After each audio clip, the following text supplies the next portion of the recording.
Nos destaques do Panorama CBN de hoje, eu te conto que jornalista britânico e indigenista estão desaparecidos na Amazônia. TSE firma acordo de cooperação com representantes de diversas religiões. E no Reino Unido, Boris Johnson recebe mais um voto de confiança no parlamento e se mantém no cargo de primeiro-ministro. Panorama CBN. Olá para você que está ouvindo o Panorama CBN, eu sou a Juliana Prado e vou te contar em menos de 30 minutos tudo que foi notícia nesta segunda-feira, dia 6 de junho de 2022.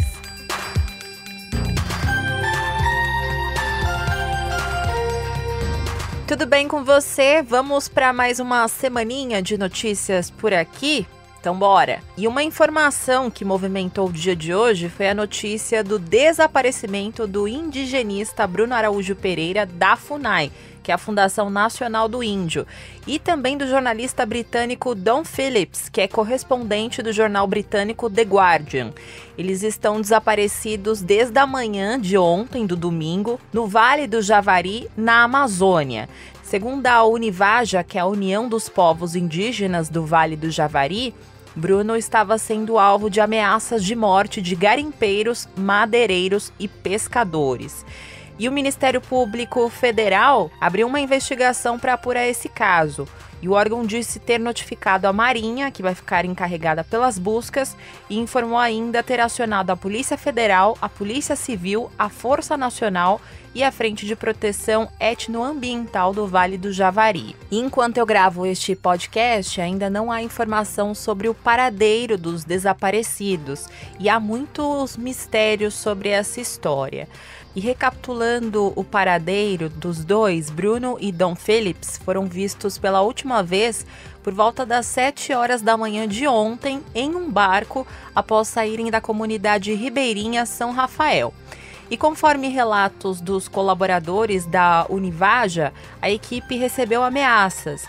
O jornal o Globo até teve acesso a uma carta que mostra que Bruno Araújo Pereira tinha recebido ameaças de pescadores que atuavam de forma ilegal em rios amazonenses. E o coordenador da União dos Povos Indígenas do Vale do Javari, Kenan Pamaruno, confirmou para a nossa reportagem isso. Inclusive, o amigo dele foi assassinado também, foi executado pelos pistoleiros. E ele fazia também o mesmo papel do Bruno.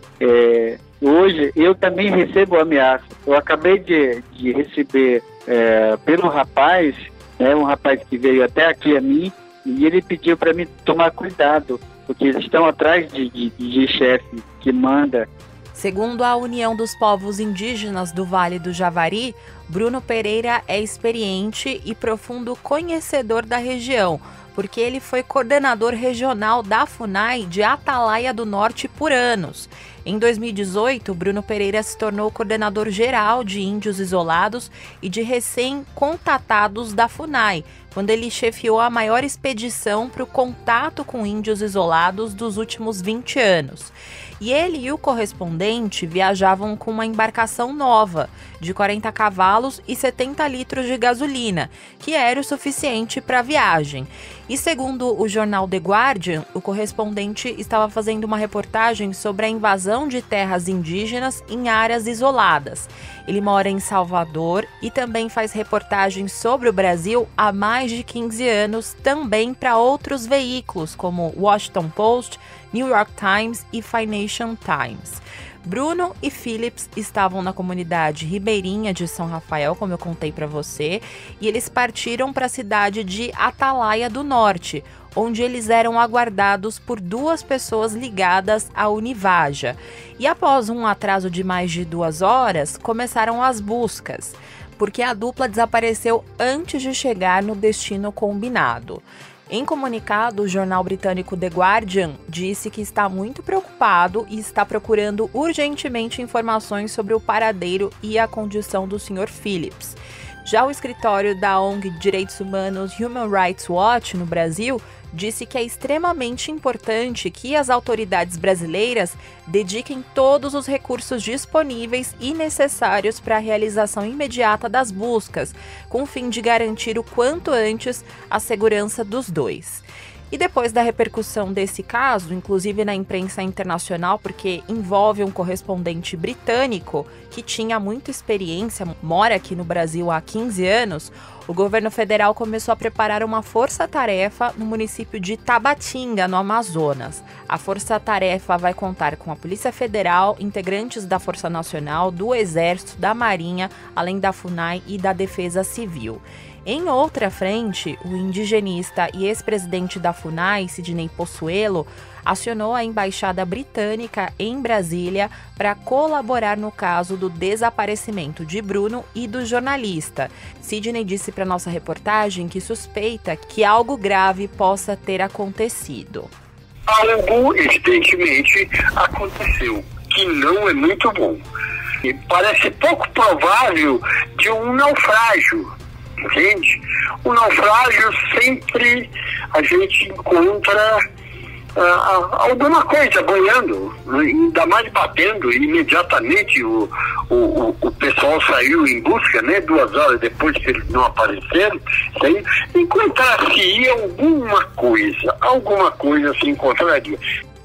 Já a deputada federal indígena Joênia Wapichana cobrou uma resposta sobre o desaparecimento de Bruno e do correspondente. É com muita preocupação que eu vejo esse desaparecimento do indigenista Bruno e mais do jornalista do The Guardian, né? E que as autoridades elas possam agir rápido, né? Uma vez que eles se encontravam sob ameaças de invasores daquela terra indígena e que eles possam retornar em segurança e com a sua integridade física protegida, resguardada.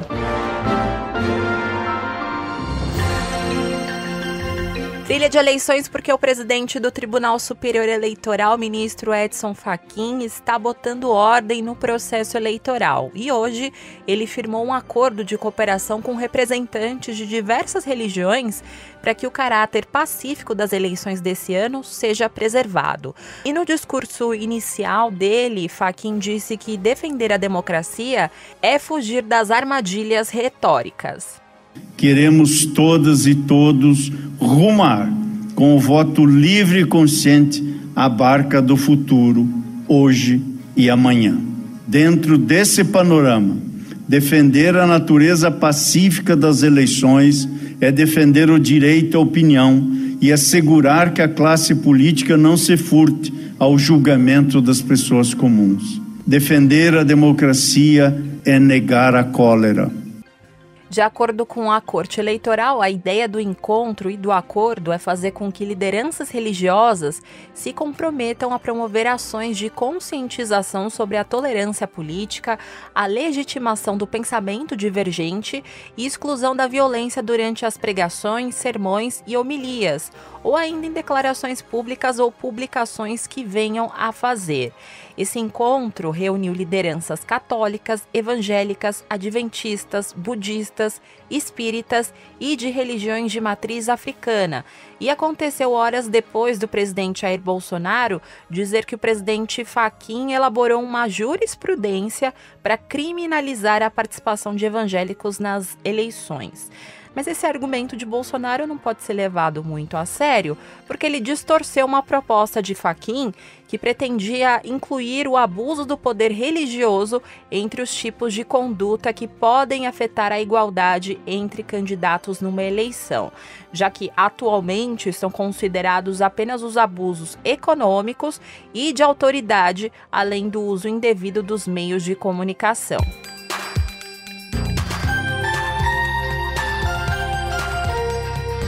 Agora eu vou para Pernambuco, porque a Prefeitura do Recife informou que vai disponibilizar um auxílio de R$ 2.500 as famílias que foram afetadas pelas fortes chuvas na semana passada. Como você acompanhou aqui no Panorama CBN, a capital é um dos 37 municípios pernambucanos que estão em situação de emergência. E mais de 71 mil pessoas ainda estão fora de casa em todo o estado. E 128 pessoas morreram em decorrência dos deslizamentos e enchentes. Então, se você puder ajudar, eu tenho uma indicação para você. Existe um site do Grupo Globo que se chama paraquemdoar.com.br e lá reúne várias iniciativas confiáveis que você pode contribuir de alguma forma. Então vale a pena entrar no site, ver como você pode ajudar, qual a quantia mínima, o que eles estão precisando, porque como eu falei, 71 mil pessoas estão fora de casa. E agora eu vou fazer uma pausa no noticiário para contar para você um recado do patrocinador deste podcast.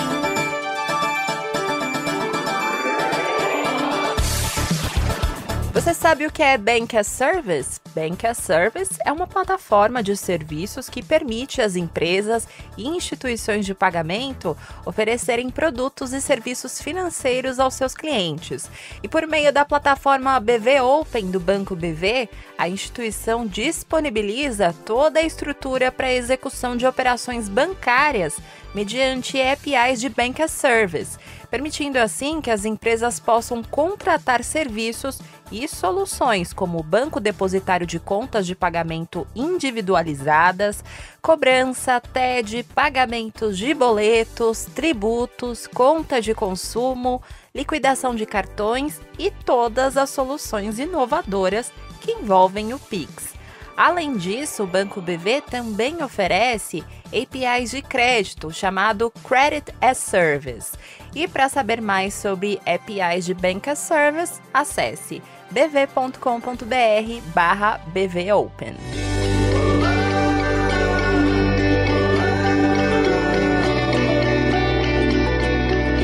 Vacina Sim.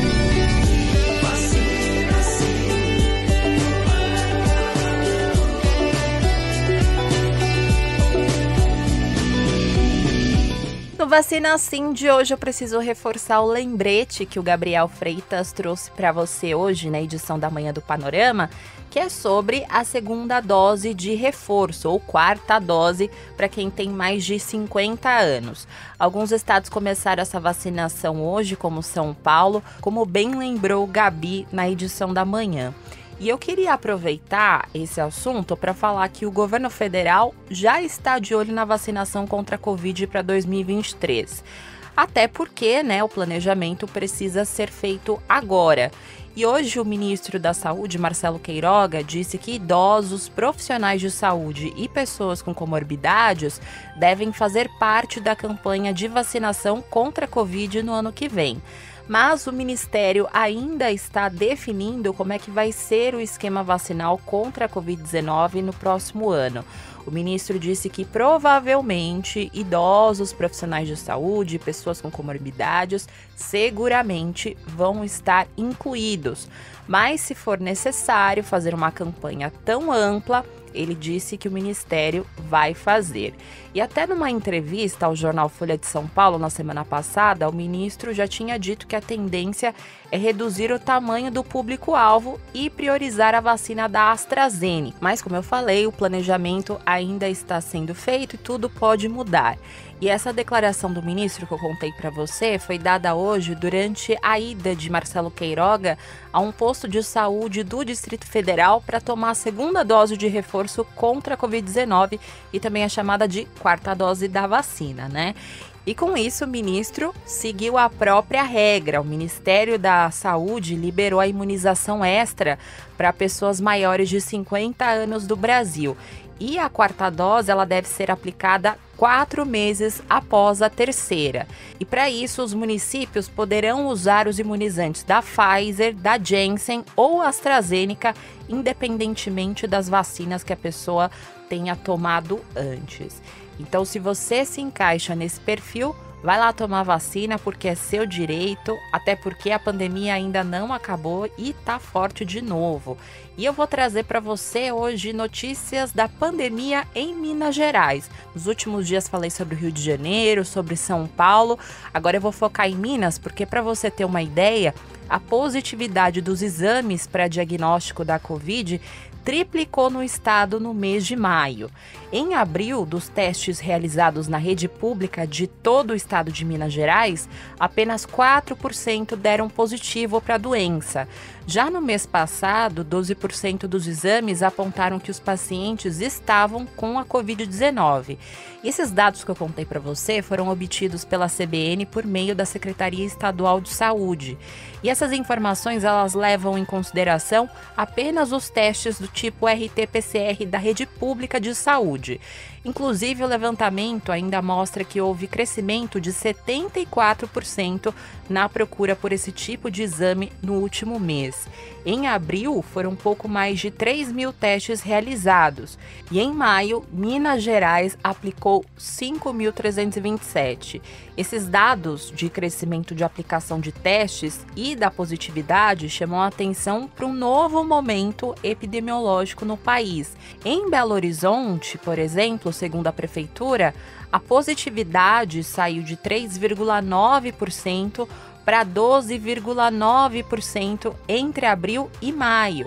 No mesmo período, o número de testes rápidos mais que dobrou, chegando a 48.491 exames. E apesar desse crescimento de casos, por causa da vacinação, não houve uma maior demanda hospitalar e o número de mortes permanece em queda em Minas Gerais.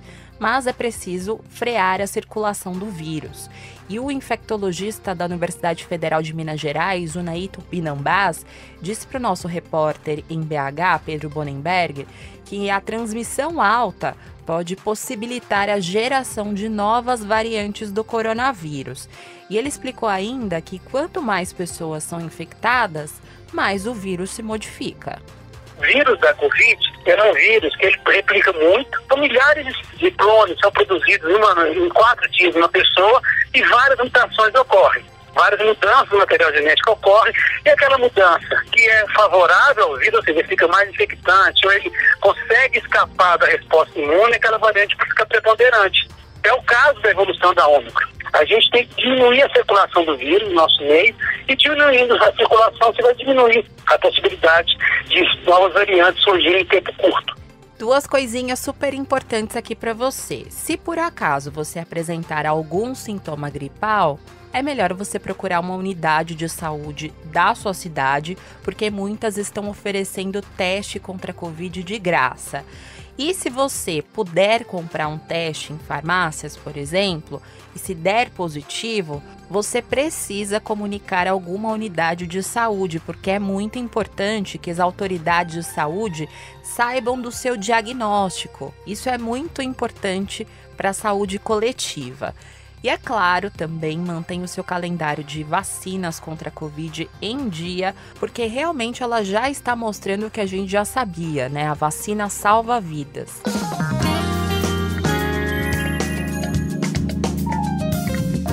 No mercado financeiro, a Bolsa de Valores de São Paulo fechou o dia em baixa de 0,82% aos 110.185 pontos. No mercado de câmbio, o dólar comercial fechou o dia em alta de 0,37% aos R$ 4,796.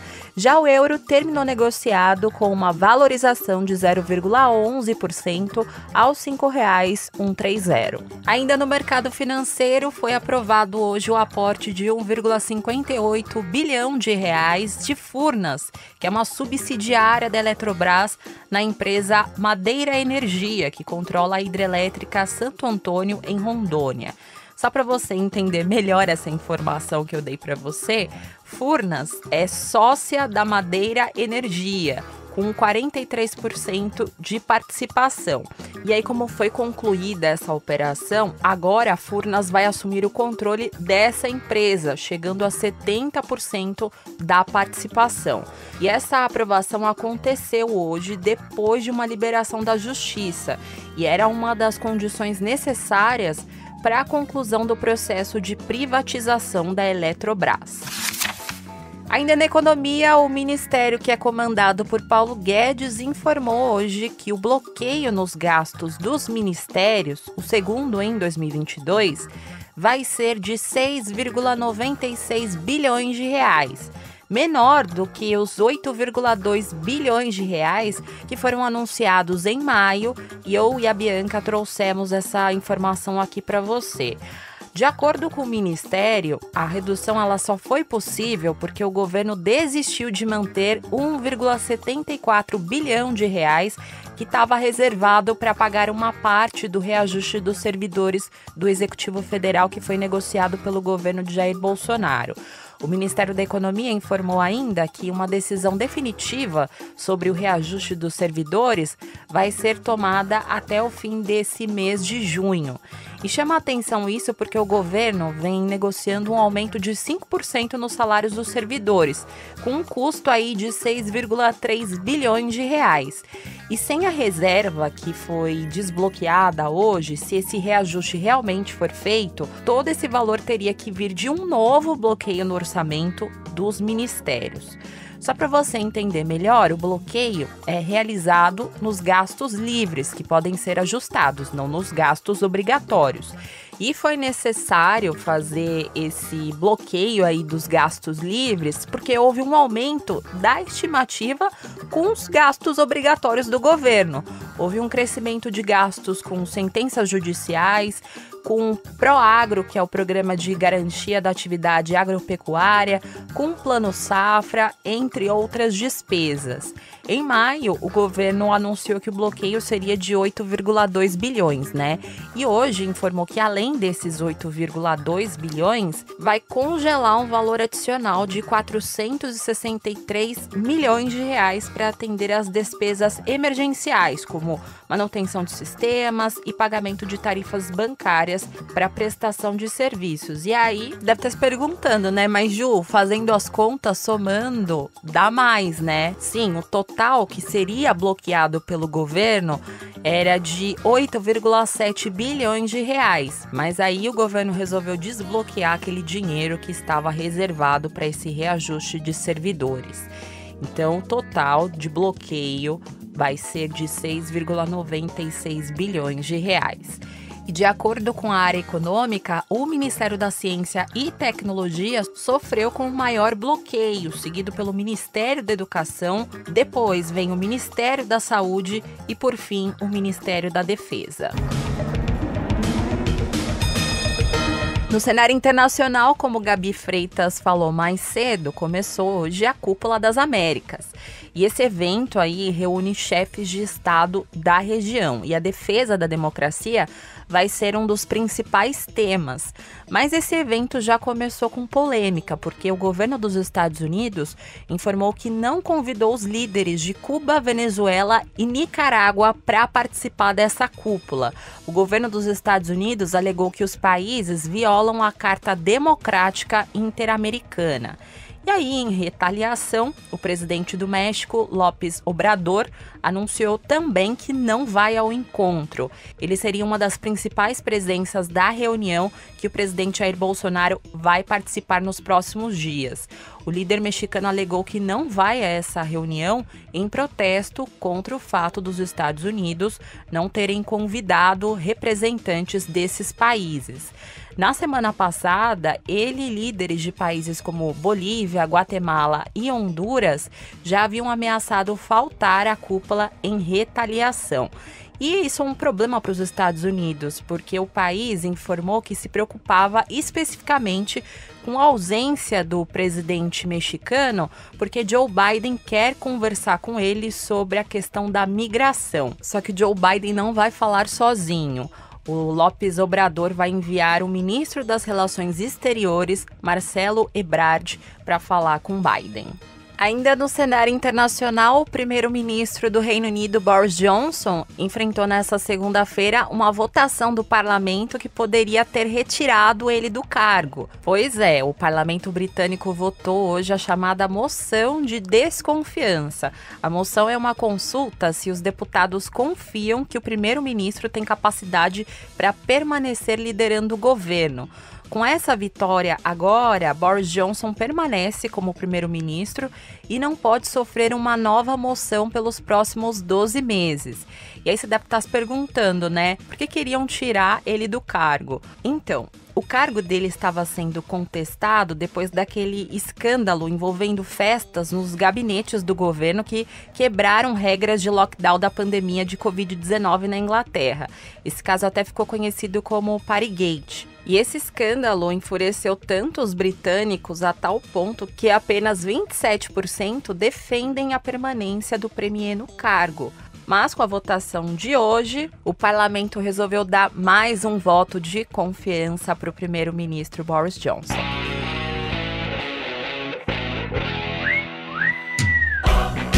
No esporte, a seleção masculina de futebol do Brasil venceu o Japão hoje por 1-0 em um amistoso que foi realizado em Tóquio, visando a disputa da Copa do Mundo de 2022 no Catar. Se você tá perdido, a Copa do Mundo vai acontecer no final do ano e você vai acompanhar tudo aqui no Panorama CBN. E voltando ao amistoso, o gol do Brasil foi marcado por Neymar em uma cobrança de pênalti que foi sofrido por Richarlison aos 31 minutos do segundo tempo. Panorama CBN.